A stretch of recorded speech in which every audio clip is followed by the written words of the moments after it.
बिस्मिल्लाहिर्रहमानिर्रहीम। आप सबको अस्सलाम वालेकुम।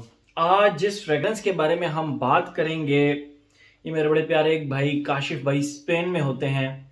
उन्होंने ये फ्रेग्रेंस मुझे गिफ्ट भेजी थी। मैं इसको काफ़ी अरसे से इस्तेमाल कर रहा हूँ। इसका रिव्यू बनाने का मुझे याद नहीं रहता था, मौका नहीं मिलता था। बहरहाल आज बड़े अरसे बाद इसका नंबर आ गया और मुझे ऐसे लगता था कि ये पाकिस्तान में अवेलेबल भी नहीं है, तो मैं इसको जस्ट यूज़ कर रहा था। लेकिन पिछले दिनों हारिस सलीम से बात हो रही थी, मैंने उसको ये परफ्यूम दिखाया। मैंने कहा यार ये पाकिस्तान में अवेलेबल है। ही सेड यस अवेलेबल है। मुझे ये मिला गिफ्ट, स्पेन से आया था, लेकिन ये पाकिस्तान में इजीली अवेलेबल है और इसकी प्राइस लगभग 7,000 टू 8,000 रुपीज़ पाकिस्तानी रुपीज़ है। यानी ये एक कम प्राइस, एक बजट सीरीज के अंदर परफ्यूम है जो कि आपको आसानी से मिल जाएगा। इसका नाम है जी sculpture homme from the house of Nikos perfumes. ठीक है, और उदित टॉयलेट वर्जन है। मैं पहले आप लोगों को इसकी बॉटल, वो बॉक्स वगैरह दिखाता हूँ, फिर इसकी बॉटल वगैरह दिखाता हूँ। ये इसका बॉक्स है, ये आप देख सकते हैं। इसके टॉप पे स्कल्पचर ओम लिखा हुआ है, निकोस परफ्यूम्स ये ब्रांड का नाम है। उसके बाद नीचे उदित टॉयलेट नेचुरल परफ्यूम वेपराइज वेप जो भी है। 100 ml की बॉटल है। बैक साइड पे कुछ भी नहीं है, जस्ट ब्रांडिंग वगैरह एंड सिंपल गत्ते का बॉक्स है। और उसके बाद ये बॉक्स खुलता है। मुझे जब ये परफ्यूम मिला, मैंने स्टार्ट करना इस्तेमाल किया तो 2-3 दफ़ा जब मैंने लगाया तो यार मैंने सोचा यार ये पाकिस्तान में अवेलेबल होना चाहिए, मुझे इसका रिव्यू बनाना है, मुझे लोगों के लिए इसका रिव्यू बनाना है। काश ये पाकिस्तान में अवेलेबल होता, क्योंकि मैंने आज से पहले ये परफ्यूम नहीं इस्तेमाल किया था, नहीं देखा था। लेकिन हारिस सलीम से जब मालूम किया तो वो कहता है यार ये अवेलेबल है पाकिस्तान में, बिल्कुल आसानी से मिल सकता है। ये हो गया इसका बॉक्स और ये रही इसकी बॉटल। ये बॉटल अनयूजुअल सी बॉटल है और बस ये इसको इतनी सी सपोर्ट है। इसको आप अपने शेल्फ में 2-3 परफ्यूम्स की सपोर्ट दे के रख सकते हैं या बिल्कुल दीवार के साथ इसको रख सकते हैं ताकि ये गिरे नहीं। ठीक है, तो ये इसकी सिंपल ट्रांसपेरेंट बॉटल है और जस्ट, बल्कि मैं हाथ हटा के दिखाता हूँ, ये जस्ट एक लाइन सा बना हुआ है और ये नीचे स्कल्पचर ओम लिखा हुआ है और यूनिक सी डिफरेंट बिल्कुल ट्रांसपेरेंट बॉटल है। ये इसका कैप है और बेसिकली ये यूं यूं, और ये इसका कैप आप मैट सा कह सकते हैं, आईसी सा रफ सा इसका है और सिल्वर कलर का इसका स्प्रे है। ठीक है, और ये आप देख सकते हैं जब इसको यूं करते हैं, जो मुझे जो चीज आप लोगों को बताना इंपॉर्टेंट है, आप यूं करें तो ये बॉटल आपको फुल लगेगी। ठीक है, क्योंकि मैंने इसको लगभग काफी 10-15 दफा लगा भी लिया है, 10-15 नहीं ज्यादा दफा लगाया होगा। तो फिर भी इसका ये जो जूस है जब यूं रखते हैं तो ये आपको क्वांटिटी समहाउ पूरी लगती है। लेकिन जब आप इसको उल्टा करते हैं जिस तरह रखने के लिए, तो आपको लगता है यार ये तो यूज्ड में है। यूज्ड में नहीं है, ये जब न्यू भी आपके पास आएगा तो बस इससे कोई थोड़ा सा ही ऊपर होगा। ये आपको इस तरह लगेगा कि ये यूज्ड है, बट ये यूज्ड नहीं है।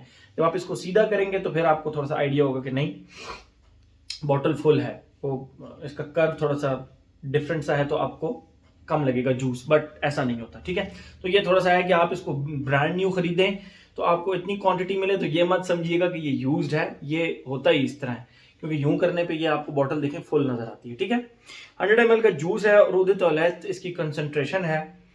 पिछले दिनों कमेंट्स में मैं पढ़ रहा था, किसी भाई ने लिखा हुआ था कि जो उदित टॉयलेट कंसंट्रेशन होती है वो आप सिर्फ स्किन पे लगा सकते हैं और उदित परफ्यूम फैब्रिक पे लगाने के लिए होता है।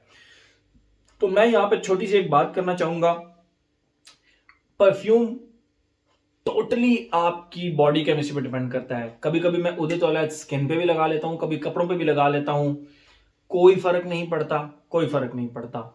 अगर बहुत ज्यादा भी फर्क पड़ जाए तो जस्ट वो स्टेटमेंट गलत हो जाएगी कि उदित टॉयलेट जो है वो बॉडी पे लगाने के लिए होता है, कपड़ों पे लगाने के लिए नहीं होता। ठीक है, ऐसा कुछ भी नहीं है। जहां आपको मुनासिब लगे आप लगाएं। छोटे ब्रांड्स जो होते हैं, ये छोटा ब्रांड नहीं है, मैं अब बात कर रहा हूँ लताफा, इवन रसासी, और ये जितने भी अफनान वगैरह हो गए, मुझे इनकी वो उसके ऊपर बिल्कुल ट्रस्ट नहीं होता कि इन्होंने T20 डाला है या अल्कोहल ही डाला हुआ है। फिर मैं उनकी कंसंट्रेशन देखूं, ईडीटी हो, ईडीपी हो, मैं स्किन पे वो लगाना पसंद ही नहीं करता। ठीक है, आपके लिए भी है कि जब आप थोड़ा सा ये मिडिल ईस्टर्न हाउसेस के परफ्यूम्स लें तो कोशिश करें चाहे वो ईडीटी हो चाहे ईडीपी हो, स्किन पे मत लगाएं, ठीक है। और मैं वैसे भी स्किन पे लगाना पसंद ही नहीं करता, कोई पता नहीं लगता कौन सा परफ्यूम आपको टकर जाए, कौन सा परफ्यूम आपको एलर्जी कर दे। स्पेशली जब शेव वगैरह कराई हो तो यहाँ पे परफ्यूम लगा, कटिंग वगैरह कराते हैं ना जब, तो यहाँ पे स्किन, कौन सी स्किन एक्सपोजर में आती है आपके जब अपने परफ्यूम लगाना है, सिर्फ और सिर्फ ये, या अगर आपने हाफ स्लीव्स पहनी है तो ये स्किन। तो मैं स्किन पे लगाना पसंद ही नहीं करता, मैं कपड़ों के ऊपर ही लगाता हूँ, ईडीटी हो ईडीपी हो, ठीक है। तो बात वापस आते हैं इसके रिव्यू के ऊपर। परफ्यूम्स को ना आप सुन्नत के तौर पे लगाएं, जब लगाएं एक बार दरूद पाक पढ़ लें, आप इसको सवाब की नीयत से लगाएं। अगर आप वो very hard and strict rules पे चल पड़ेंगे कि ईडीटी है स्किन पे ही लगाना है, तो नहीं, वो फिर हम कौन सा परफ्यूमरी के स्टूडेंट हैं, हम तो खुद इसको लगाते हैं, लर्न करते हैं और देखते हैं कि कौन सा परफ्यूम हमारी स्किन पे चलता है, कौन सा परफ्यूम हमारे फैब्रिक पे चलता है। कोई हार्ड रूल्स पे नहीं जाना चाहिए, जो परफ्यूम मिले बस सुन्नत के तौर पे आप उसको लगा लें, जहां दिल करता है लगा लें, स्किन पे लगाएं या फैब्रिक पे लगाएं, डजेंट रियली मैटर। लाइफ को सिंपल बनाएं, इसको डिफिकल्ट मत बनाएं। ओके, आते हैं हम इसकी खुशबू की तरफ। तो ये न्यू रिलीज नहीं है, ये आप लोगों को पहले बताता चलूं। मैंने जब इस फ्रेग्रेंस को लगाया तो ये मुझे जो रिसेंट ट्रेंड एक चल रहा है फ्रेग्रेंस का, वनीला, वनीला हो गया, उसके बाद टोंका बीन हो गया, पाउडरी हो गया, वुडी हो गया, दिस एंड दैट, उससे बहुत ज्यादा डिफरेंट लगा मुझे। ये एक आर्टिस्टिक सा काम लगा, तो मुझे लगा यार मुझे इसको चेक करना चाहिए कि ये मतलब कब की रिलीज है, रिसेंट रिलीज है या पुरानी है। तो मैंने चेक किया तो ये 1995 की रिलीज थी। Yes, it's not a new release, ये 1995 की रिलीज है। और प्राइस मैं आप लोगों को ऑलरेडी बता चुका हूं। तो मुझे लगा कि यार इसीलिए ये डिफरेंट फ्रेग्रेंस है, क्योंकि ये पुराना एक आर्टिस्टिक सा काम है, ठीक है। मैं आप लोगों को इसकी खुशबू डिफाइन करता हूं, फिर मजीद हम इसके बारे में बात करते हैं। जैसे ही आप इसको लगाते हैं, इसके स्टार्ट में आपको निरोली की खुशबू आती है। निरोली की जो खुशबू होती है वो जिस तरह माल्टे के पौधे के ऊपर फूल लगते हैं उसकी खुशबू, लेकिन उसके साथ साथ आपको ऐसे ऐसे लगेगा जिस तरह निरोली के फूलों के ऊपर आपने खट्टा सा लेमन निचोड़ दिया है, खट्टा सा। और फिर आपको निरोली के जब खुशबू आएगी तो साथ में लेमन की भी जो खुशबू आएगी, खट्टे से लेमन की, तो वो एग्जैक्ट खुशबू, यानी माल्टे के पौधे के ऊपर जो फूल लगते हैं उनकी भी खुशबू जैस्मिन की तरह खट्टी सी होती है, लेकिन मजीद उसके साथ तड़का आप लगा दें खट्टे से लेमन का, तो वो खुशबू इसके स्टार्ट में आती है। और वो लिटरली 45 मिनट तक रही, वो खुशबू 45 मिनट तक रही, इजीली रही। उसके बाद जब इसका सेकंड फेज स्टार्ट होता है तो वो लेमन की खुशबू डिसअपीयर हो जाती है, निरोली की खुशबू के साथ एक टिश्यू पेपर की स्ट्रॉन्ग सी खुशबू, टिश्यू पेपर या आप कह लें गत्ते की खुशबू, I would say paper, tissue paper, उसकी खुशबू। बेसिकली वो लिली ऑफ द वैली की खुशबू है, लेकिन उसकी खुशबू टिश्यू पेपर से बहुत ज्यादा मिलती जुलती है। आपके घर में अगर रोज पेटल के टिश्यू पड़े हुए हैं तो आप उनको जाके खुशबू करें, उसके अंदर से वुडी सी पेपर की एक खुशबू आएगी, टिश्यू पेपर की एक स्पेसिफिक खुशबू होती है। उसको आप मल्टीप्लाई बाय 5, मल्टीप्लाई बाय 10 कर लें, थोड़ा सा डेंस कर लें, थिक कर लेना, तो निरोली की खुशबू के साथ वो जब अटैच होती है तो वो खुशबू इसके सेकंड फेज में आती है, ठीक है। थर्ड फेज के अंदर ये थोड़ा सा आहिस्ता आहिस्ता आहिस्ता इसकी ट्रांजिशन जो सेकंड से थर्ड फेज की है वो बहुत स्लो है, और बहुत आपको फील होती है कि ये अब Aahista Aahista Aahista Aahista second phase fade हो रहा है और थर्ड फेज अपीयर हो रहा है आहिस्ता आहिस्ता। और थर्ड फेज के अंदर ये निरोली की खुशबू ही रहती है, लेकिन उसके साथ हल्की सी स्वीट शुगरी पाउडरी सी खुशबू अटैच हो जाती है, जो कि बेसिकली टोंका बीन की खुशबू है, ठीक है। फिर आपको बताता चलूं निरोली की खुशबू यहाँ पे डाउन हो जाती है थर्ड फेज में, लेकिन प्रोमिनेंट शुगरी वुडी सी शुगरी पाउडरी सी खुशबू रहती है। यानी शुगर को आप क्रश करें, ठीक है, और उसको हवा में स्प्रिंकल करें तो वो जो एक शुगर की डस्टी पाउडरी सी खुशबू आएगी ना, वो इसके थर्ड फेज में आती है, लेकिन हल्की फुल्की निरोली की खुशबू इसके साथ रहती है, ठीक है। ये तो हो गई इसकी खुशबू। इसमें जो निरोली है मैं आपको फिर बताता चलूं, वो निरोली पोर्तोफिनो की तरह नहीं है, जो टॉम फोर्ड का निरोली पोर्तोफिनो है उस तरह की निरोली इसके अंदर नहीं है।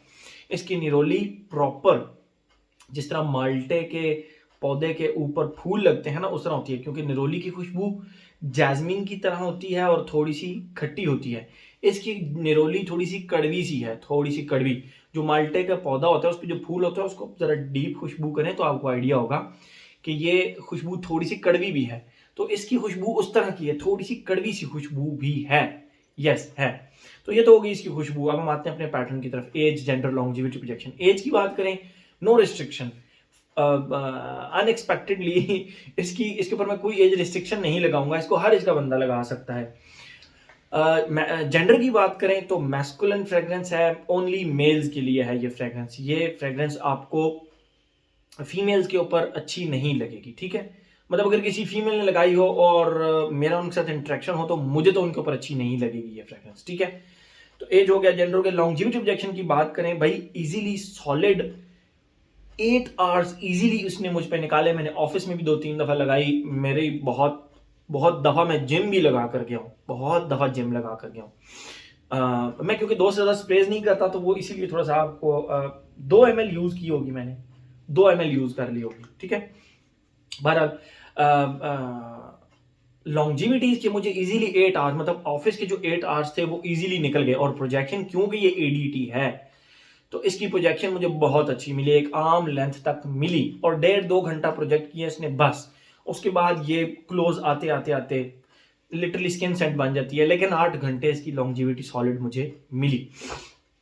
एज हो गया, जेंडर हो गया, लॉन्जिविटी प्रोजेक्शन भी हो गया। वेदर और ओकेजन की बात करें तो वेदर मुझे लगता है कि ये सर्दियों के दिन में, और बेसिकली ये रात को लगाने वाली फ्रेग्रेंस है, रात को लगाने वाली। आप रात को इसको ज्यादा एंजॉय करेंगे, मुझे पता नहीं क्यों ऐसा लगता है। लेकिन ऑफिस के अंदर वेदर की बता रहा था मैं, तो ऑल सीजन लगा सकते हैं, गर्मियों में तो दिन में भी लगा सकते हैं, बट फॉल एंड विंटर में आप इसको रात को लगाएंगे ना तो ज्यादा एंजॉय करेंगे। ओकेजन की बात करें, मैंने ऑफिस में इसको लगाया विदाउट एनी हेजिटेशन। मैंने इसको जिम में लगाया, मुझे इसने तंग नहीं किया, मुझे बल्कि ज्यादा मोटिवेट किया एक्सरसाइज के लिए, ठीक है। तो ऑल ओकेजन टाइप है, इस बजट के अंदर एक बहुत अच्छी फ्रेग्रेंस है। तो मेरे ख्याल में हर एस्पेक्ट इसका हमने कवर कर लिया। एक अच्छे बजट के अंदर एक अच्छी फ्रेग्रेंस है। मैं आप लोगों को रिकमेंड करूंगा कि आप इसको ट्राई जरूर करें। आप लोगों को ये एक डिफरेंट सा काम लगेगा, एक ट्रेडिशनल जो आजकल मॉडर्न टाइम के अंदर काम चल रहा है उस तरह का काम नहीं लगेगा। और ये ऐसा भी नहीं है कि आउटडेटेड सी फ्रेग्रेंस लगेगी आपको, नो, ये आपको आज के दिन में भी एक मॉडर्न फ्रेग्रेंस लगेगी, हर एस्पेक्ट से, हर एस्पेक्ट से, ठीक है। तो हर एस्पेक्ट इसका अब हमने कवर कर लिया। तो ये था जी हमारा निकोस का sculpture Om. Thank you so much.